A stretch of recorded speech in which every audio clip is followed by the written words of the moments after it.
How is it going, Diablo fans? So the new season is going to be starting soon, and this season is pretty unique since the seasonal realm actually has no different power mechanics than the eternal realm. So for this season we have a pretty good opportunity to actually not even play the season, but enjoy all the changes we are getting on the eternal realm.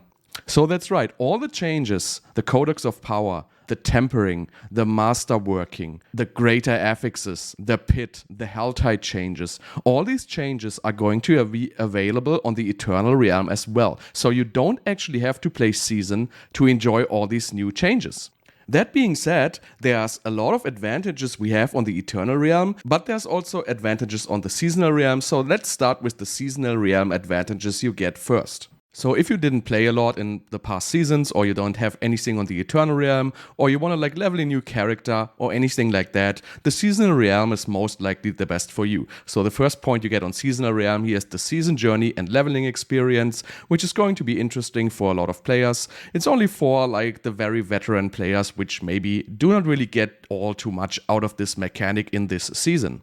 The next thing you get is the seasonal blessings, which mainly give you more XP, more crafting materials from disenchanting items, and they're going to give you more glyph XP when doing nightmare dungeons. Not all the blessings are known yet, but if you're making a new character, these are obviously good for you. If you already have a 100 character and you want to play it on the Eternal Realm, obviously you don't really need an XP boost blessing there at all. Next thing we get is the Iron Wolves quest line. This is basically a seasonal quest line. It's going to be a very small quest line, but it has some unknown rewards up to a resplendent spark, which is actually going to be pretty nice.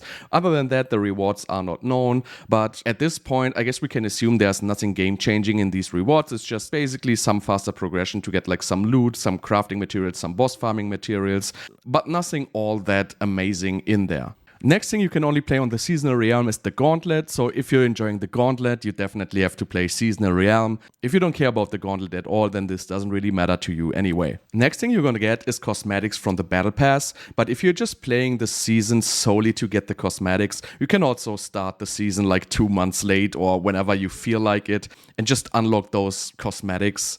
Really no pressure on there. But if you're into this whole Battle Pass stuff and you want to farm the cosmetics right away, then you obviously have to play Seasonal Realm. And last but not least, we have the Profane Mind Cage. This basically increases the level of monsters in Helltide by 10. This would be a pretty cool item if it would stack, but you can only use it one time. So really, I don't really see so much of an impact of this item other than maybe in the very early leveling phases. So this is already pretty much it. So as you can see, it's just some minor perks and nothing really game changing being actually inside the season. So obviously there might be stuff coming inside the middle of the season, and there might also be stuff in the season which is not known yet. I cannot tell you because the season did not start yet. But so far, for me, it looks like it is pretty much just minor things being added to the actual season. So after looking at everything we're going to get playing the season, let's see what do we actually get if we just continue playing on the Eternal Realm. What are the actual benefits doing that? So everything following obviously depends on how much you have been playing the past seasons, but you might have a bunch of extra summoning materials hanging out on the Eternal Realm. So these are going to be fairly rare in the beginning of the season, but if you just play the Eternal Realm, you can just use your summoning materials and you can summon all the tormented bosses you like. Next on the list is going to be crafting materials. You might also have a lot of crafting materials left over from past seasons. The masterworking system especially is going to be a huge sink in crafting materials. So you're going to need a lot of veiled crystals, forgotten souls, and all these things.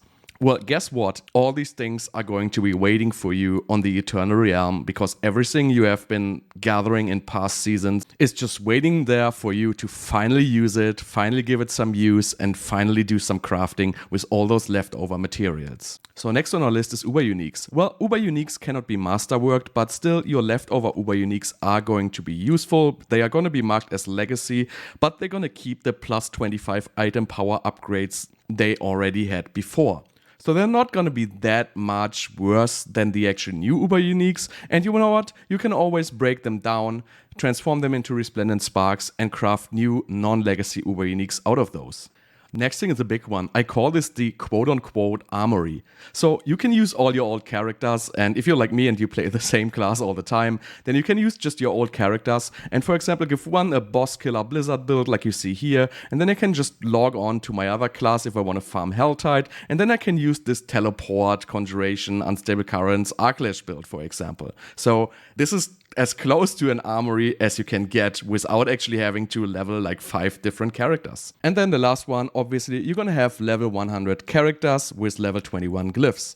So since the leveling experience is so short and you're probably going to be level 100 within like less than 10 hours, you still have to like spend like another 10 hours to level all your glyphs to like level 21, and you have to do in the nightmare dungeons to do that, and that is actually pretty boring. So why not just skip it and just use your eternal characters? They already have all their glyphs on level 21 most likely.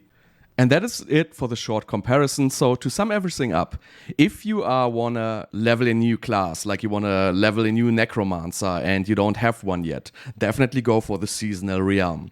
If you enjoy like the seasonal stuff, if you wanna get the cosmetics, if you wanna do the quest lines, if you're new to the game, if you don't have a bunch of stuff on the Eternal Realm, go play Seasonal. But if you really don't care all that much about these things and just want to enjoy the new game changes, the new itemization changes, you want to do just pit runs, farm the level 200 bosses and stuff like that, you might definitely consider just playing on the Eternal Realm. Me, for myself, for example, I'm going to start with the Eternal Realm because I want to make the build guides, and it's going to be a significant advantage for me to not have to level all my characters and not have to farm a crazy amount of materials. Instead of that, I'm just going to do the Eternal Realm and can just jump right into build making. I can test my build against the pit instantly. I can test the level 200 bosses instantly. So for me, it is actually a pretty nice thing to have that the Eternal Realm is so much similar to the Seasonal Realm this season. Anyway, that's it from me. I hope you enjoyed the video. Maybe you consider playing on the Eternal Realm or the Seasonal Realm after watching this video. And thank you so much for watching, and I see you guys next time.